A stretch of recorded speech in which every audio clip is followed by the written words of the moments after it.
हमें इंटीग्रेशन निकालना है 5x अपॉन में x+1 और x² + 9 का। ठीक है, तो आपको दिख रहा है इस तरह के क्वेश्चंस को हम किस प्रकार से सॉल्व करते हैं, इंटीग्रेशन बाय पार्शियल फ्रैक्शन। ठीक है, तो अब हमें पता है कि x+1 हमारा एक लीनियर फैक्टर है, तो हमने इसके लिए कांस्टेंट a माना है, और x² + 9 जो है ये हमारा एक क्वाड्रेटिक फैक्टर है, तो इसलिए हमने bx+c माना है। ठीक है, अब हमने नीचे क्या किया, एलसीएम लिया, तो x+1 और x² + 9 आ जाएगा। ठीक है, x+1 का डिवाइड इसके अंदर करोगे तो x² + 9 बचेगा, उसको मैंने के साथ मल्टीप्लाई कर दिया, और x² + 9 का इसके अंदर डिवाइड करोगे तो x+1 बचेगा, उसको मैंने bx+c के साथ मल्टीप्लाई कर दिया। ये कैंसिल हो जाएंगे, 5x इधर बचा।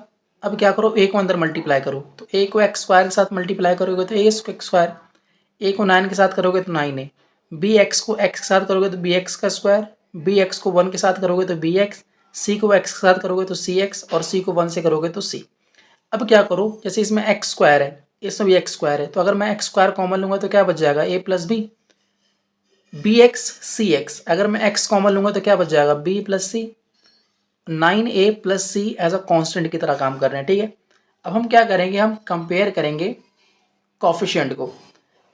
क्या इधर कोई x² का टर्म है, नहीं है, लेकिन इधर x² का कॉफिशिएंट क्या है, a + b, तो a + b जो हो गया 0 के बराबर हो गया। यहाँ पे x का कॉफिशिएंट b + c है, इस तरफ x का कॉफिशिएंट 5 है, तो मतलब b + c की वैल्यू कितनी हो गई, 5 हो गई। यहाँ आपका कांस्टेंट जो है 9a + c है, इधर का कोई कांस्टेंट है ही नहीं, तो इसलिए 9a + c की वैल्यू कितनी हो गई, 0 हो गई। अब आपको बहुत सारे मेथड्स मालूम होंगे, एलिमिनेशन मेथड, सब्स्टिट्यूशन मेथड, लेकिन उन सब में इन जो आपके पास जो मैंने मेथड्स बताए, एलिमिनेशन मेथड है, सब्स्टिट्यूशन मेथड, इनको लगाने के लिए आपके पास वेरिएबल सेम होनी चाहिए। मतलब पहले इक्वेशन में भी अगर एक्स वाई है तो दूसरे वाले में भी एक्स वाई होना चाहिए, है ना। तो इसमें देखो, अगर मैं 2 और 3 अगर 3 में से मैं 2 को माइनस कर दूं तो c से मेरा c कट जाएगा, और मेरी जो नई इक्वेशन आएगी वो a और b की फॉर्म में आएगी। ठीक है, तो उसके बाद मैं क्या करूंगा, जो मेरी नई इक्वेशन आएगी उसको 4 मान लूंगा, और फर्स्ट और फोर्थ में मैं लगा दूंगा एलिमिनेशन मेथड। ठीक है, तो मैंने क्या किया, 3 में से 2 को माइनस किया, तो 9a + c में से माइनस होगा b + c, 0 - 5। सॉल्व करने पे 9a - b की वैल्यू कितनी आई, -5। अब इसको मैंने फोर्थ मान लिया। अब फोर्थ वाले में देखो मेरा a और b आ गया, फर्स्ट वाले में मेरा a और b है, तो मैंने 4 और 1 को क्या कर दिया, सिंपली ऐड कर दिया। b से b कट जाएगा, 9a + a 10a, -5 + 0 -5, 10 को नीचे भेजा तो माइनस का हाफ आ गया। अब मैंने इस a की वैल्यू को उठाया और मैंने थर्ड के अंदर पुट कर दिया, तो 9a + 0 है। a की जगह जब मैं -हाफ पुट करूंगा तो इसको उधर लेके जाऊंगा तो प्लस का 9/2 हो जाएगा। अब मैंने इस c की वैल्यू को उठाया और मैंने 2 के अंदर पुट कर दिया।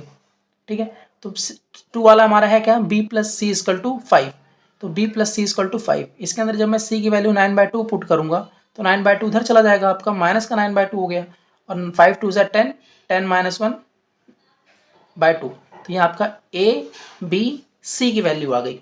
ठीक है, अब मेरा जो 5x x+1 था, x+1 x² + 9 था, इसको मैंने इस तरह से ब्रेक किया था। अब मैंने a b c की वैल्यू निकाल दी है, तो मैंने यहाँ पे a b c की वैल्यू इसको मैंने पुट कर दिया।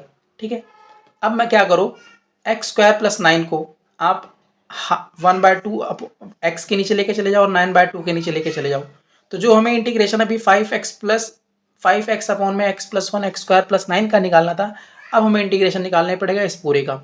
ठीक है, तो इंटीग्रेशन निकालना पड़ेगा इसका, इन तीनों का। अब इंटीग्रेशन को आप कर दो सेपरेटली, तीनों के ऊपर डिस्ट्रीब्यूट कर दो, तो इंटीग्रेशन इसके ऊपर आ जाएगा, इसके ऊपर आ जाएगा, इसके ऊपर आ जाएगा। इससे आपका -1/2 बाहर आ गया, इससे आपका 1/2 बाहर आ गया, इससे 9/2 बाहर आ गया। अब इन तीनों का हम क्या करेंगे, अच्छा इस इक्वेशन को आप स्टार इक्वेशन मान लो, क्यों, क्योंकि इन तीनों का आप सेपरेटली इंटीग्रेशन फाइंड करो और लाके फिर इस इक्वेशन के अंदर पुट कर देना। तो इसका तो सिंपल है, 1/x+1 का log x+1 हो जाएगा। इसका इंटीग्रेशन करो, तो अगर आप x² + 9 को t पुट करते हो तो 2x की वैल्यू dt/dx आ जाएगी, 2 को नीचे भेज दो, तो x dx की वैल्यू क्या आ गई, dt/2, मतलब x dx की वैल्यू आपकी dt/2 आ गई। यहाँ पे 1/t बच गया, 1/t का इंटीग्रेशन log t, और t की अगेन आप वैल्यू पुट कर दोगे x² + 9, तो आपके पास ये आ गया। अब यहाँ पे 1/x² + 9 है, तो इसकी फॉर्मेशन कुछ आपको इस तरह से दिख रही है, 1/x² + a², बस हमें 9 को 3² की फॉर्म में लिखने की जरूरत है।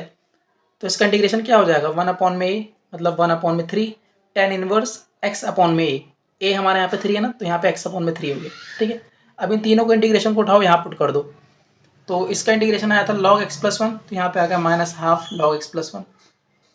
इसका इंटीग्रेशन क्या आया था पूरे, अच्छा देखो इसमें मैंने हाफ ले लिया था। ठीक है, तो इस पूरे का इंटीग्रेशन क्या है हमारे पास 1/4 log x स्क्वायर प्लस 9, और यहाँ इसका इंटीग्रेशन क्या है 1 अपॉन में एक्स स्क्वायर प्लस 9 का 1/3 टेन इनवर्स एक्स अपॉन 3। जब इसको उठा के आप यहाँ पुट करोगे तो 3 से 9 कट जाएगा 3 बार में, 3/2 टेन इनवर्स एक्स अपॉन में 3। तो ये आपका फाइनल आंसर है। ठीक है।